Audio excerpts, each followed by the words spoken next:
extended lockdowns across the country have pushed the working population back to the sanctity of their homes, emptying out buildings and offices. Work is now perceived as something people do rather than a place to go to. What does this signal for India's office real estate? How much will it get impacted not only with the second wave of the pandemic, but also the growing trend of work from anywhere? Let's unpack it with Vinod Rohira, CEO Mindspace Business Parks REIT. Mindspace declared its numbers recently and those have a story to tell. Also with us, Anshul Jain, MD India and South Asia, Cushman & Wakefield. Of course, we always rely on their report to look at the overall leasing trends in India office market. Welcome, gentlemen. Vinod, despite the lockdowns last year, you were able to report 12% increase in net operating income and make a dividend payout in both quarters since your listing. Do you believe your business will ride out the second wave just as steadily?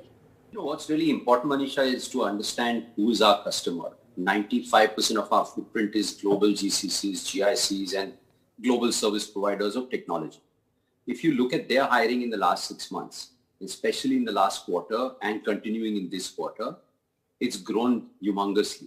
So you're seeing them grow, you're seeing them increase their bandwidth of services and offerings, which has to translate back into the workspace. So their businesses are doing well, their profitability is at high, they're hiring resources. At some point in time, those resources have to sit on a desk and start working. So if you look at those three things, we know fundamentally you're on a very strong wicket. Obviously, the second wave is not going to help anyone, but it's very important to understand previous to the second wave, the footprint in the offices was less than 10%. So it's not that being in the offices got the wave up. Being at home and doing other things has got the wave up. So it's not really that the office is the place where you would catch COVID. And a lot of the global companies with the vaccinations progressing very, very aggressively are already wanting guys back to the workspace. And that trend is going to start flowing into India. Obviously, it's got deferred because of what we are facing, unfortunately, across the country. Anshul, all right. So there's the confidence that, what you hear about future of work is probably not likely to play out in India. But if I look at the occupancies, there clearly has been some dip in both Mindspace and Embassy Office Park occupancies, about 5 to 7% lower than what they were last year. Your report says that net leasing has also fallen 43% year on year. Are you that confident, or do you feel that this time around maybe we should be careful about a few more things? I think the pattern is likely to repeat itself, and what we saw last year, right? So last year, this time when the crisis hit, there was a lot of conjecture that it was based on the discussions that we were having with the client as to what the future of offices would look like.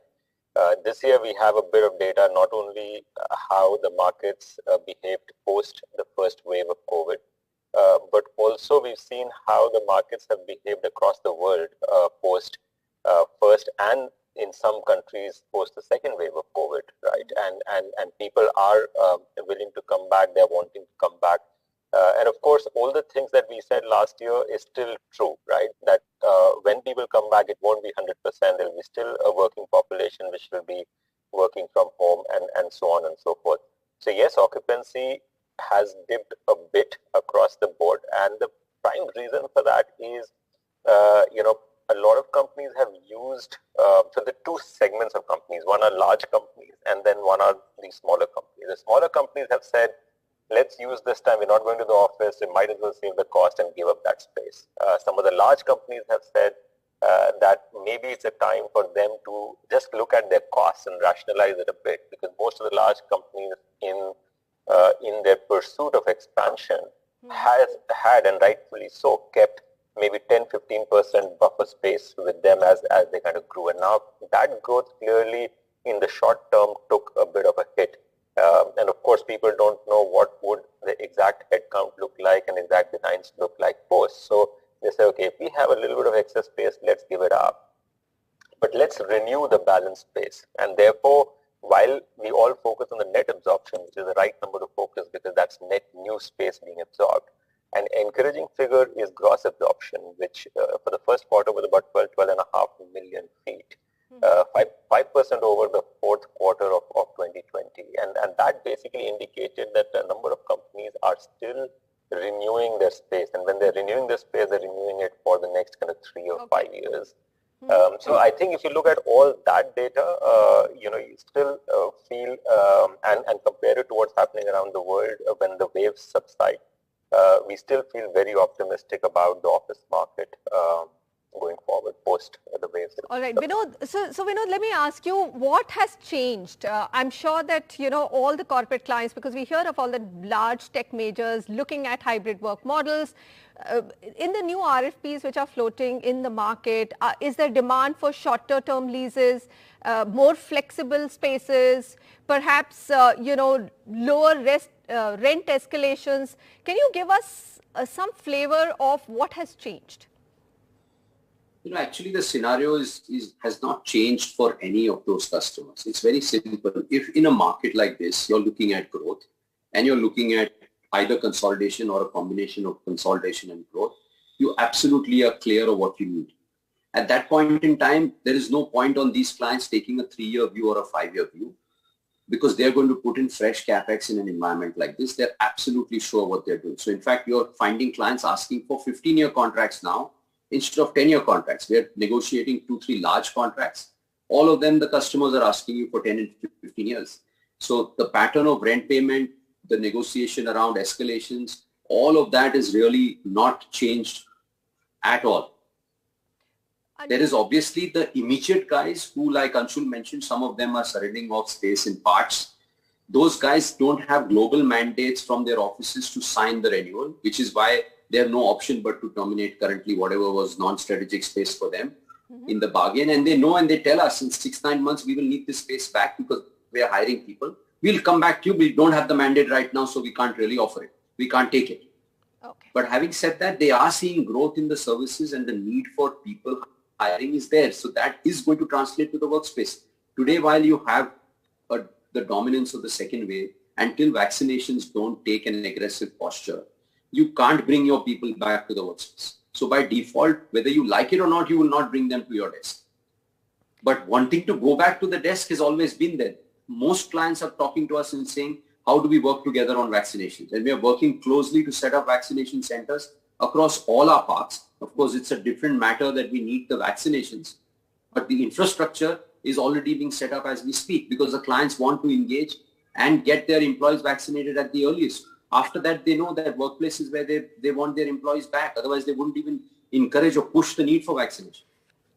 So those trends are emerging really quickly. Understood, Vinod. So you're saying that actually not much has changed. Then, Anshul, my question is that this entire, conversation around enterprise clients, enterprise for everybody's knowledge are large clients who take large spaces. Now they're demanding probably more flexible spaces, more flexible leases. Is that hyped? Or is it just that, a Mindspace or an Embassy, these are just developers at the top end of the market and they are seeing lesser pressure? No, I think some of what you're saying, Manisha, we're seeing some early trends in that, right? Now, the trouble is when you're talking about SEZ type spaces, it's kind of harder for a tripartite transaction, flexible spaces, et cetera, and that's a bit more of a regulatory issue, I would say. But if you're talking about non-SEZ spaces, we are seeing more demand for flex. And how this is being solved is that usually the developer is then leasing space out to a flex office provider or a co-working provider who in turn is providing space to the same space to a corporate. Now, this is pretty much a similar deal which a developer may give directly to the to an end user, except that when the flexible guy comes in between, there are two things happening. One, they provide capex for fit out, which means that the corporate is not spending their own capex. And sometimes the flex operator might say, to the corporate that the corporate may not need 3-year transaction or may not be able to sign a 3-year deal right now. And they might say, we only want a 1-year transaction or 2-year transaction. Some of that happens, but then the flex guy is taking that risk because they are signing a 3-5-year lease with the landlord. So some of those models are emerging, which is really eases up the capital situation for the corporate and gives them a bit more flexibility. But then there are different kind of business models, right? And there are some businesses which are saying we want certainty of a 15-year lease, because we are running some heavy data-oriented work, which needs lots of servers. So, Anshul, sorry to, have limited time, so I'm going to kind of cut you short there. Let me ask you then, what is the biggest risk you foresee of office net demand returning to its peak of 2019? And how long will it take, if it will return at some point? When will it? 2019 is a big ask, and I think maybe 12 to 18 months. I'd say maybe the year 23 should be when we should get back. But also don't forget, once the world is vaccinated, and it's in India, it's a long way to go still. But once it's largely vaccinated, the confidence will return, and once confidence returns, we expect the office to bounce back very rapidly. Also, don't forget there'll be a lot of pent-up demand, right? So in the opening segment, I said a lot of people are giving up short-term space or are rationalizing space which they don't need right now. So there'll be a lot of pent-up demand once the confidence returns. So I think it's safe to bet that 2023 could be a big bounce back year. 2023 will reach the peak of 2019. That's not too far away if you look at from where we are standing here. Vinod, in your investor call, you mentioned that the dividend payout on Mindspace face value unit adds up to about 7% yield. So my question is, will you be able to maintain that going forward? We've given the forward call on that as well, Manisha. We've said whatever we've said in our presentation, that we will track that and provide that information and give that return. What also I want to add is to what Anshul said.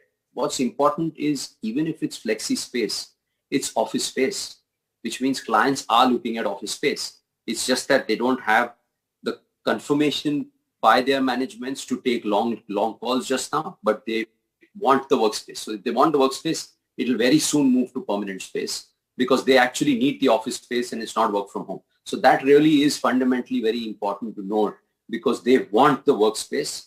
They're just going to take that call slower. All right. I think we've got some of the key points in. Looks like office market will continue to remain resilient. Vinod Rohira and Anshul Jain, thank you so much for joining me.